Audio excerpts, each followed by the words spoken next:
बेटा आप ध्यान से देखना, मोस्ट इंपॉर्टेंट डिफरेंस है नियोजन और नियंत्रण के बीच में क्या अंतर होता है, नियोजन और नियंत्रण के बीच में अंतर क्या होता है। क्लियर है?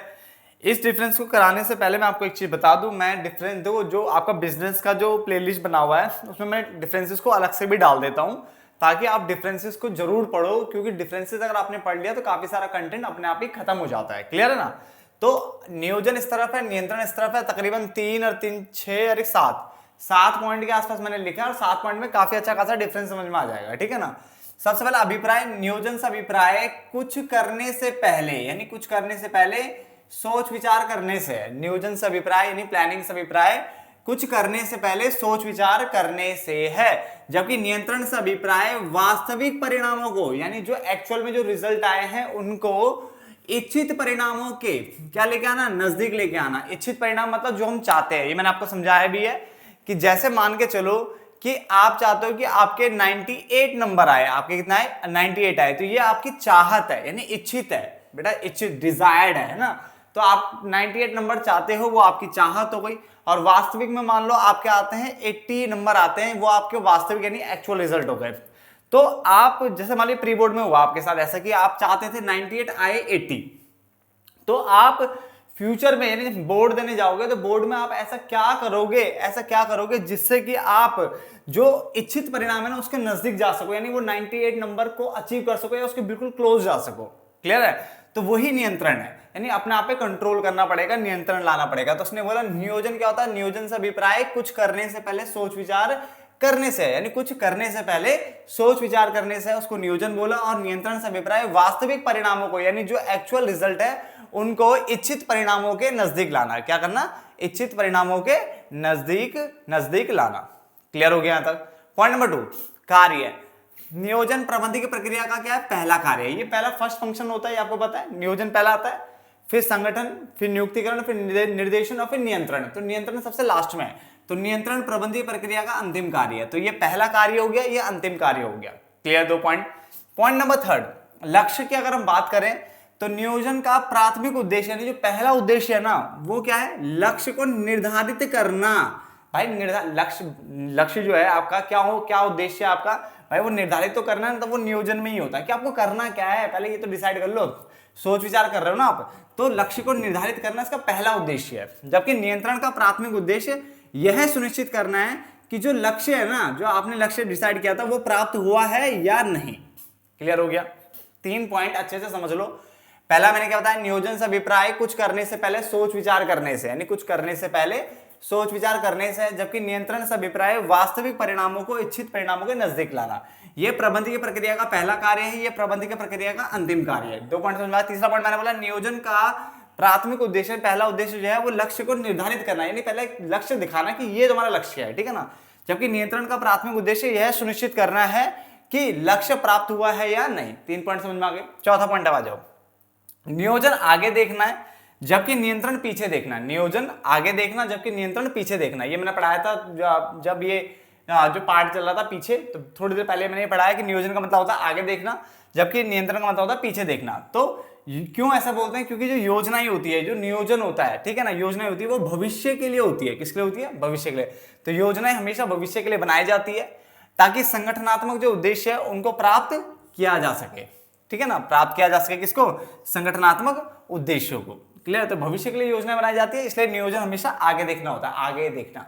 ठीक है? जबकि नियंत्रण का मतलब, कंट्रोलिंग मतलब पीछे देखना। क्यों बोलते हैं? क्योंकि नियंत्रण को पीछे देखने की प्रक्रिया कहा जाता है, क्योंकि इसके अंतर्गत प्रबंधक यानी जो आपका जो मैनेजमेंट है, जो मैनेजर्स हैं, कुछ कार्य पूरा हो जाने के बाद ही, यानी जब कुछ कार्य पूरा हो जाता है, यानी थोड़ा काम पूरा हो गया, तो उसके बाद ही यह देखता है कि कार्य जो है प्रमापों के अनुसार यानी स्टैंडर्ड के अनुसार, जो मैंने सेट किया था कि इतना आपको प्रोडक्ट बनाना है, आपको 200 बनाना है, तो आप 200 बना पा रहे हो या नहीं, तो उसके अनुसार हो रहा है या नहीं। तो जो आपने प्रमाप मतलब जो आपने स्टैंडर्ड सेट किया है कि आपको ये अचीव करना है, तो उसके अनुसार हो रहा है या नहीं है, या फिर उस तरीके जो आपने तरीका डिसाइड किया उस तरीके से हो रहा है या नहीं। तो नियोजन का मतलब हो गया आगे देखना, नियंत्रण मतलब पीछे देखना। क्यों बोला गया? क्योंकि योजनाएं हमेशा भविष्य के लिए बनाई जाती है ताकि संगठनात्मक उद्देश्यों को प्राप्त किया जा सके। और नियंत्रण जो है उसको पीछे देखने की प्रक्रिया कहा जाता है, क्योंकि इसके अंतर्गत प्रबंधक कुछ कार्य करने के पूरा हो जाने के बाद, यानी प्रबंधक कुछ कार्य पूरा हो गया उसके बाद ही पीछे देखेगा यार ये जो कार्य हुआ है ये प्रमापों के अनुसार यानी स्टैंडर्ड के अनुसार हुआ अथवा नहीं। क्लियर? जबकि मैंने कहा था इसको ये भी बोल सकते हैं नियोजन मतलब पीछे देखना। देखो ऊपर वाले में था नियोजन मतलब आगे देखना, तो नियंत्रण मतलब पीछे देखना। क्लियर? अब मैं बोल रहा हूं नियोजन मतलब पीछे देखना, नियंत्रण मतलब आगे देखना, ये भी बोल सकते हैं। नियोजन मतलब पीछे देखना और नियंत्रण मतलब आगे देखना, ऐसा भी बोल सकते हैं। क्यों बोलते हैं? देखो इस लाइन में भी ये दोनों ही पॉइंट सही है, याद रखना। ठीक है ना? तो नियोजन को पीछे देखना इसलिए कहा जाता है क्योंकि योजनाओं का निर्माण, जब हम कोई प्लानिंग करते हैं तो जो भूतकाल में हुई घटनाएं, यानी पिछली बार जो घटनाएं हुई या जो पिछली बार जो हमने काम किया था उससे जो हमें अनुभव मिला उसके आधार पर किया जाता है। ठीक है ना? यानी जो मैंने पिछली बार जो घटनाएं हुई, जैसे मान लो पिछली बार हमने काम किया था, बहुत दिक्कतें देखने को मिली, ठीक है, या फिर जो हमें बहुत कुछ सीखने को मिला था, वो जो सीखने को मिला वो आगे वाले जो प्लानिंग में उसमें काम करता है। तो इसलिए प्लानिंग का मतलब पीछे देखना भी होता है। हम पीछे की चीजों को देख करके अनुभव लेकर के फिर आगे के लिए प्लानिंग करते हैं। तो इसीलिए इसको ये बोला गया कि नियोजन मतलब पीछे देखना भी है, कि पीछे की चीजों को भी देखते हैं। ठीक है ना? जबकि नियंत्रण को आगे देखना इसलिए कहा जाता है क्योंकि सुधारात्मक कार्यवाही, यानी हमें आगे फ्यूचर में गलती ना हो, ठीक है, तो ऐसी सुधारात्मक कार्यवाही जो होती है भविष्य के लिए ही की जाती है। सुधारात्मक कार्यवाही जो होती है भविष्य के लिए की जाती है। तो ये पॉइंट आपको समझना है कि नियोजन मतलब आगे देखना, नियंत्रण मतलब पीछे देखना, ऐसे भी बोल सकते हैं। और नियोजन मतलब पीछे देखना और नियंत्रण मतलब आगे देखना, ऐसे भी बोल सकते हैं। यहां तक समझ में आ गया? मैंने तकरीबन 5 पॉइंट आपको कंप्लीट करा दिया, जहां तक आपको समझ में आ भी गया होगा अच्छे से। क्लियर? अब आते हैं अगला, प्रबंधकीय स्तर। तो मैंने बोला यहां पे उच्च स्तरीय प्रबंधन, यानी जो टॉप लेवल मैनेजमेंट होता है वो नियोजन के लिए जिम्मेदार है। यहाँ पे जिम्मेदार भी लिख सकते हो आप, जिम्मेदार है। ठीक है ना? तो यहाँ पे उच्च स्तरीय प्रबंधन जो होता है वो जो प्लानिंग जो करता है वो उच्च स्तरीय प्रबंधन करता है। तो उच्च स्तरीय प्रबंधन जो है नियोजन के लिए जिम्मेदार होता है, जबकि इसके लिए उच्च स्तरीय और मध्य स्तरीय, मैं बोलूं ना तो निम्न स्तरीय प्रबंधन भी, जो तीनों टॉप लेवल, मिडल और लोअर, तीनों ही क्या नियंत्रण के लिए वैसे उत्तरदायी होते हैं। और मेनली देखा गया है 2 होते हैं, उच्च स्तरीय और मध्य स्तरीय। अगर आप निम्न स्तरीय भी लिखते हो तो कोई दिक्कत नहीं है, निम्न स्तरीय भी नियंत्रण के लिए उत्तरदायी है। ठीक है? जिसमें सुपरविजन ये सब आता है, वो देखता है कि काम ढंग से हो रहा है नहीं हो रहा। तो उच्च स्तरीय, मध्य स्तरीय और निम्न स्तरीय, तीनों के तीनों वैसे हैं, बट आप मेनली 2 लिखोगे तो भी चलेगा। उच्च स्तरीय और मध्य स्तरीय जो मेनली देखा गया है प्रबंधन जो होते हैं, ये मैनेजमेंट होते हैं, जो ये नियंत्रण के लिए उत्तरदायी है। क्लियर? लास्ट पॉइंट, संसाधन, आवश्यकता और संसाधनों की उपलब्धता, यानी तुम्हारी आवश्यकता क्या है और संसाधनों की उपलब्धता, यानी कितने संसाधन तुम्हारे पास उपलब्ध है संगठन के अंदर, क्लियर है, के अनुसार नियोजन किया जाता है। यानी जो प्लानिंग है वो कैसे प्लानिंग, अब देखो मैं बोल रहा हूं कि मुझे ये सब करना है, मैं वो कर लूंगा, ये कर लूंगा, देखा अंदर तो मेरे पास संसाधन ही नहीं है, मेरे पास लोग ही नहीं है, तो क्या मैं इतना कुछ कर पाऊंगा? नहीं कर पाऊंगा। तो भाई नियोजन भी ना अपनी औकात के अंदर रह करके बनानी पड़ती है कि मेरे पास कितने संसाधन है, मेरी आवश्यकता क्या है, उसके अनुसार प्लानिंग होती है हमेशा। ठीक है ना?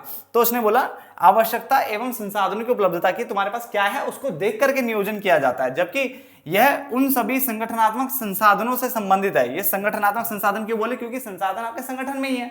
ठीक है?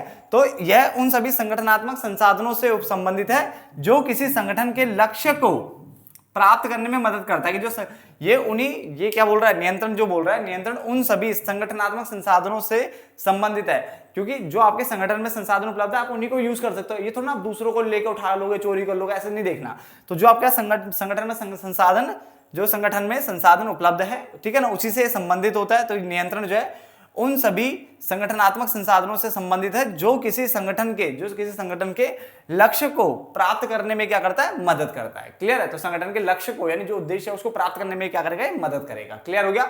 चलो, तो नियंत्रण का होना भी बहुत जरूरी है और नियोजन का भी होना बहुत जरूरी है। नियोजन नहीं है तो नियंत्रण किसी काम का नहीं है, और नियोजन तो है मगर नियंत्रण नहीं है तो नियोजन किसी काम का नहीं है। तो प्लानिंग है तो कंट्रोलिंग भी होनी चाहिए, और कंट्रोलिंग है तो प्लानिंग भी होनी चाहिए, दोनों बहुत जरूरी है। क्लियर हो गया? तो इस डिफरेंस को यहीं पे खत्म करते हैं। ठीक है? एक नए चैप्टर में मिलेंगे, क्योंकि ये 2 पार्ट में ये चैप्टर खत्म हो गया। नए चैप्टर में मिलेंगे, तब तक के लिए धन्यवाद।